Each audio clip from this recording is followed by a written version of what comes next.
Good afternoon, everybody. It's Thursday. We're a few hours away. And of course, let's talk about the most important and exciting thing we possibly can on a Thursday afternoon as we're all tired, ready to go home, or hungry.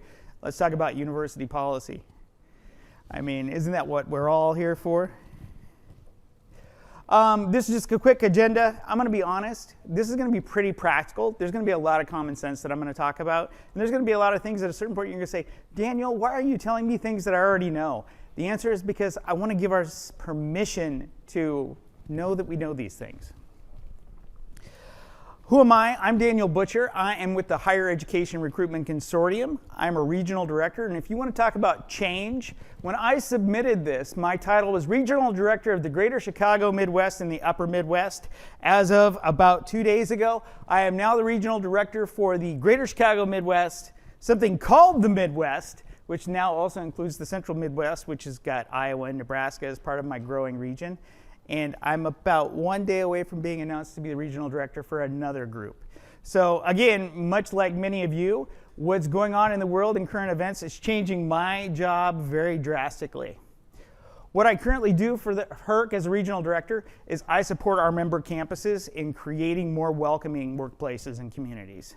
I primarily do that by supporting recruitment efforts and retention efforts, which is honestly very, very, very different than what I did for 20 years, because for 20 years I worked in academic affairs with a variety of different roles, academic advising, registrar, and for a really, really long time I was the most exciting guy on campus because I created the rules as the lead policy writer and then eventually the policy manager, which if you ever go to a party is you like your kids have got a sports group and you're going to have a mixer and a team meeting and you're going to meet the other parents and you tell them what you do, you get a really quick okay, well, I'll go talk to another parent when you say I make the rules at a university, because again, people don't think it's exciting.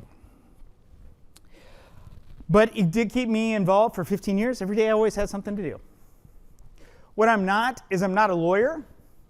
I don't have a law background. Again, I made policy for 15 years, but I didn't do that from a legal perspective. I did it very much as an academic affairs professional.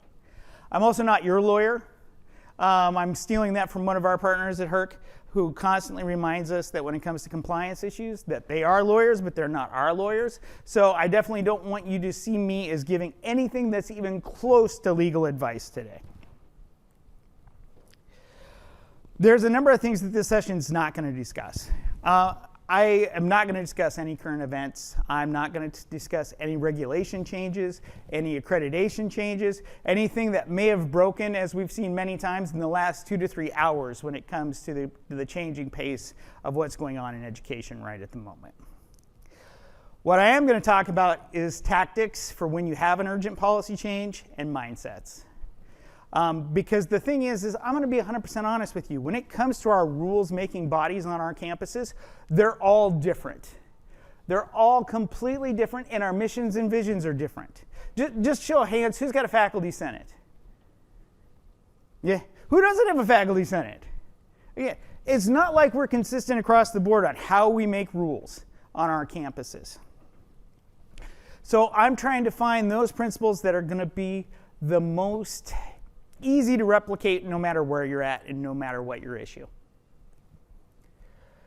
And most importantly, you have to start with the premise of don't panic, because panic is never going to work in your favor. We're human beings. When we start to panic, when our leadership on campuses start to panic, then we start to panic, and students start to panic, and faculty members start to panic, and everybody just feels that panic ball rolling. And the fact of the matter is we can't start with panic when it comes to making an urgent change. Because the fact of the matter is, higher ed, we are a highly regulated environment. We always have been, and we always will be. And we will always have change.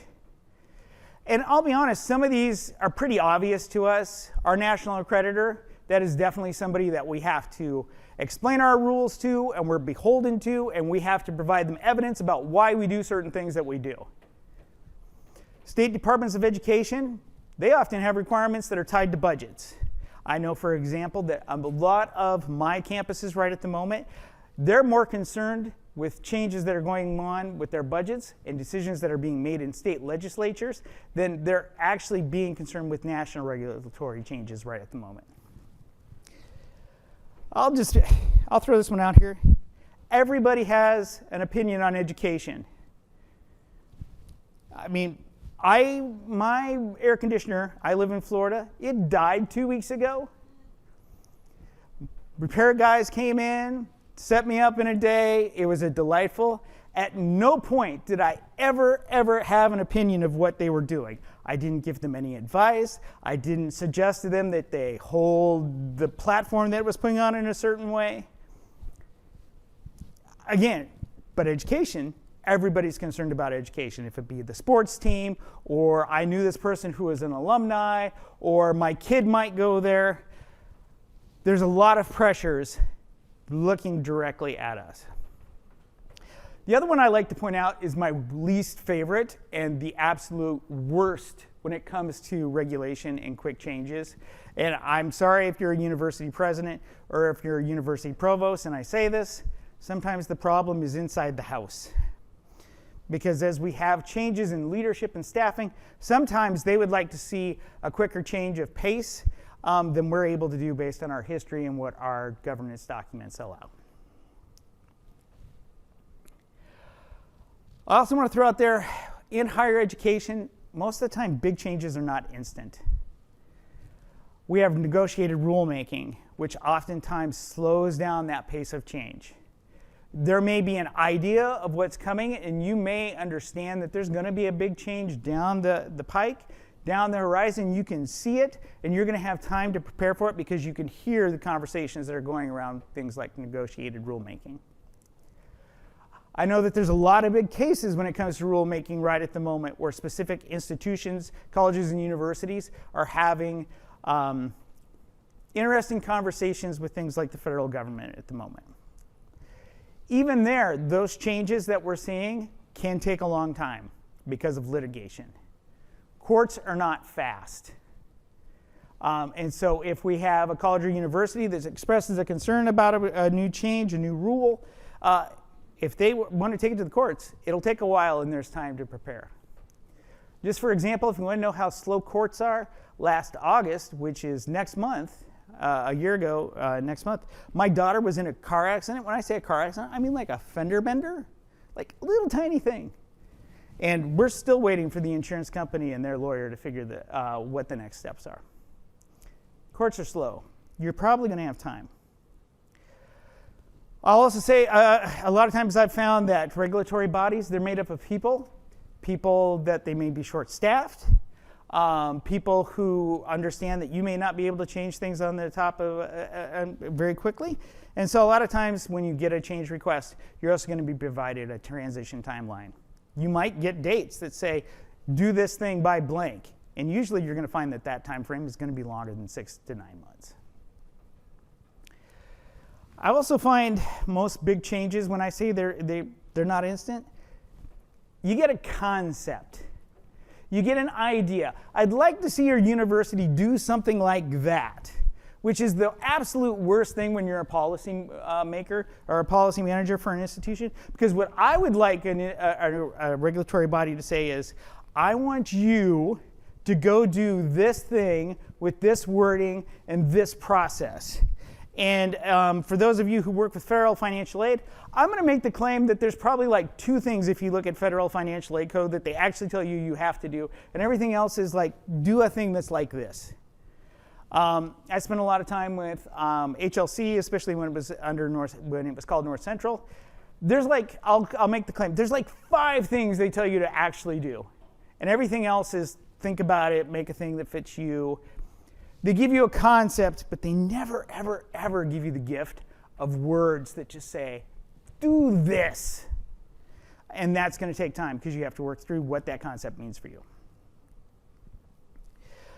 So you get the change request, and you're going to do a very, very simple thing. They're going to say, do a thing, do a concept, and you have to just start using common sense to review it. Who makes that request? I'll give you an example. If somebody came to me, and this did happen, where I had academic honesty. I had a student come to me and they got caught in an academic honesty claim, and they sent me a very detailed email that went through my president's office that explained to me why I needed to change the academic honesty code, because they got caught. They had cheated. They plagiarized. When it came to that change request in the WHO was, this is a student that did not understand what academic honesty was. And like many of our faculty, I immediately went into, all right, this is my time to educate them on what this is, but I'm not actually going to make a change. Got the exact same request from my president. Let's just say when my president made that change request, within 3 months we had made a change to academic honesty. Because again, they had a concern and they had the authority to make that change. But who is this person that's making the change request? Is it somebody who's got your funding? Is it somebody who's tied to your accreditation? Is it somebody who's tied to your specialized accreditation? You really have to begin to assess who is this person, this body, and what does it mean for me? What is the change request? What is the specific request? Again, a lot of times they're going to give you concepts. Sometimes those concepts, when they give them to you, they don't understand how that fits within your history, your tradition, your mission, your values. You're going to hear me say mission and values like 13 times today, just to warn you. But what is this thing? When is this thing? What is the timeline? Do they want it now? Do they want it in 3 months? Do they want it in 18 months? Those are all very different ways to react to a change request. Ooh, and the tricky one, the why. And the thing about the why is they may tell you what the problem is they're trying to solve, and they may give you a rationale on what they're trying to do, but how often have we found that when somebody says this is the problem, that what they actually want is not the same as fixing the problem? What they might want is they might want a news story. They might want some publicity. They might want to show that they've got a little bit of authority over you as an accreditor or a regulatory body. What's your history with the issue?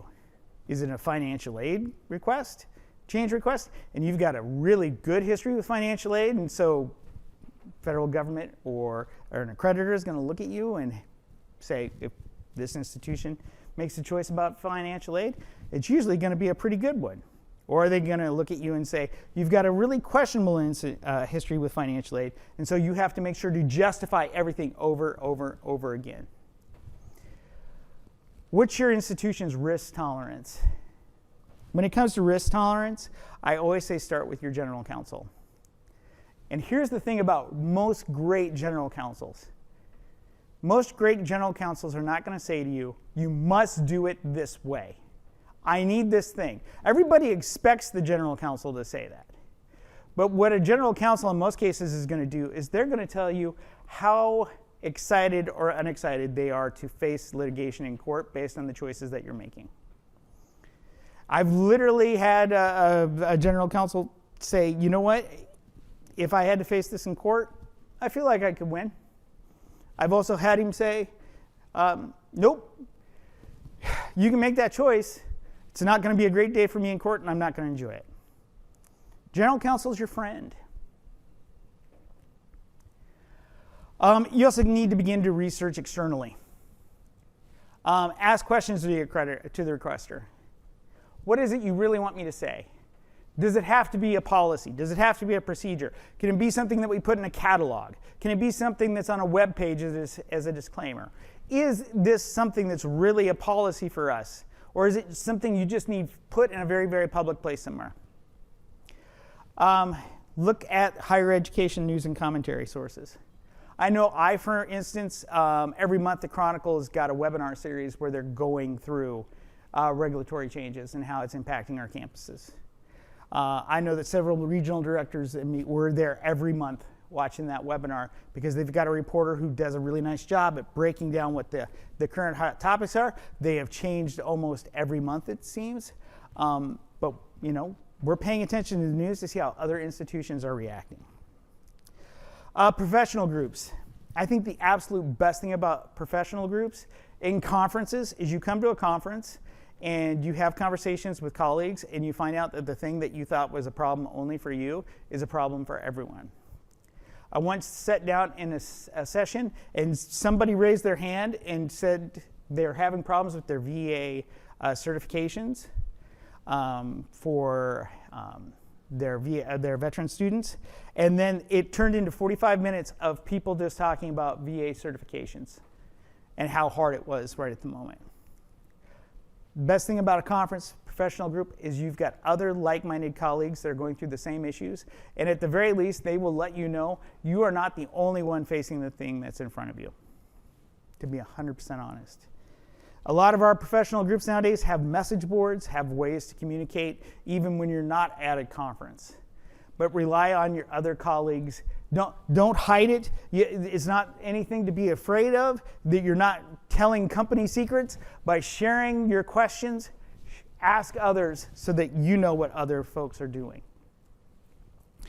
And then I like to also reach out regionally in campuses that are like me.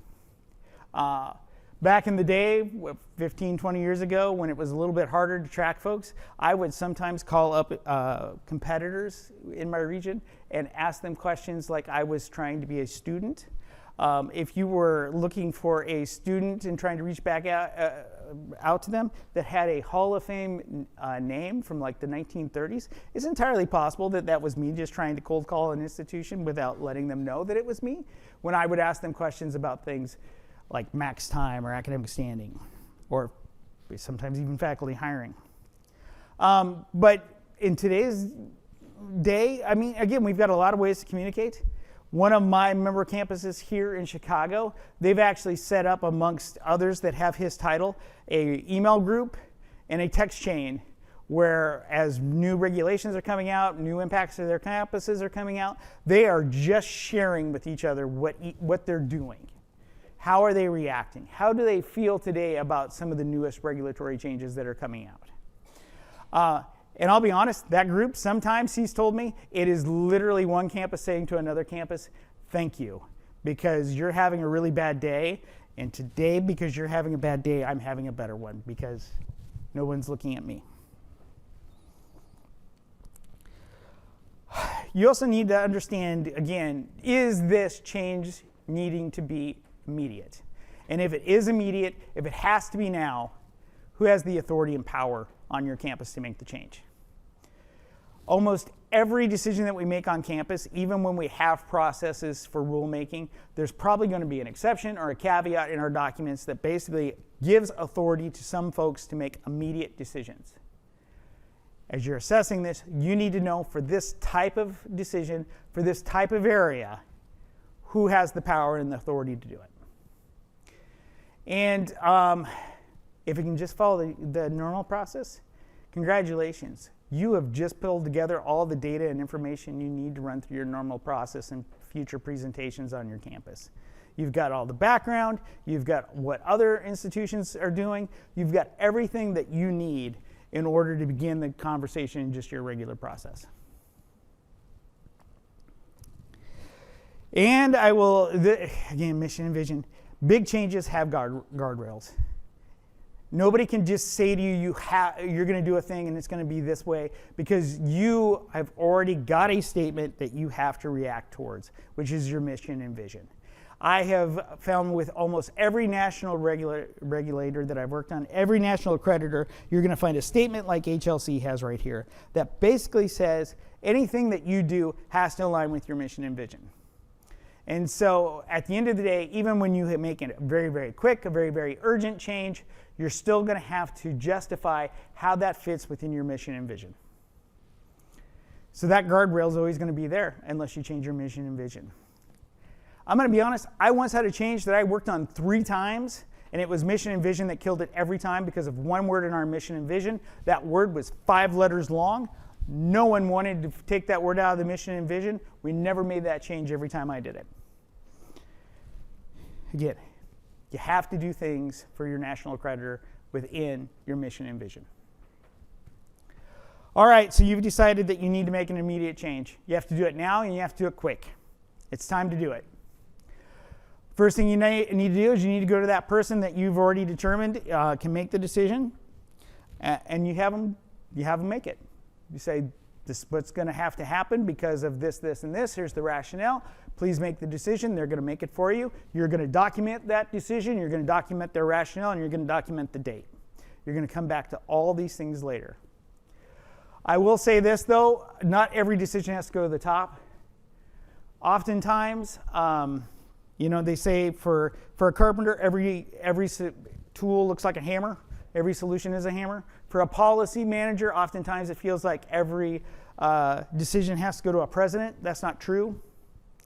I used to be really, really frustrated with one of our operational teams at one of my old campuses because they kept bringing every decision in the world to the registrar, including those that they could make really quick. Like, what vendor should we have for processing credit cards?